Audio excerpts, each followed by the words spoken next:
ವಿರಾಜಪೇಟೆ ಶ್ರೀ ಕಂಚಿಕಾಮಾಕ್ಷಿಯಮ್ಮ ದೇವಾಲಯದಲ್ಲಿ ಶ್ರದ್ಧಾ ಭಕ್ತಿಯ ಕರಗೋತ್ಸವ.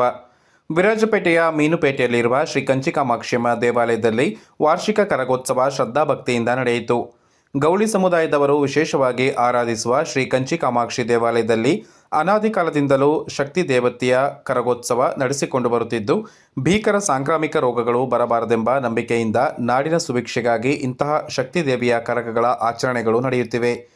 ಮೇ 14ರಂದು ಶ್ರೀ ಕಂಚಿಕಾಮಾಕ್ಷಿಯಮ್ಮ, ಶ್ರೀ ಮುತ್ತುಮಾರಿಯಮ್ಮ ಕರಗಗಳ ಮೆರವಣಿಗೆ ನಡೆಯಿತು. ಮೇ 15ರಂದು ರಾತ್ರಿ ದೇವಾಲಯದಲ್ಲಿ ಸಾಂಪ್ರದಾಯಿಕ ವಿಶೇಷ ಪೂಜೆಗಳು ಜರುಗಿದವು. ಮೇ 16ರಂದು ಗುರುವಾರ ಮಧ್ಯಾಹ್ನ ದೇವಾಲಯದಲ್ಲಿ ಮಹಾಪೂಜೆ ಹಾಗೂ ಭಕ್ತರಿಗೆ ಅನ್ನ ಸಂತರ್ಪಣೆ ಕಾರ್ಯಕ್ರಮ ನಡೆಯಿತು.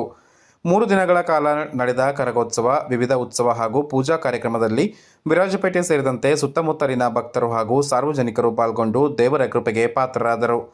ಕೊನೆಯ ದಿನವಾದ ಗುರುವಾರ ಸಂಜೆ ಶಕ್ತಿ ಕರಗಗಳ ಸಾಂಪ್ರದಾಯಿಕ ವಿಸರ್ಜನೋತ್ಸವ ಜರುಗಿತು.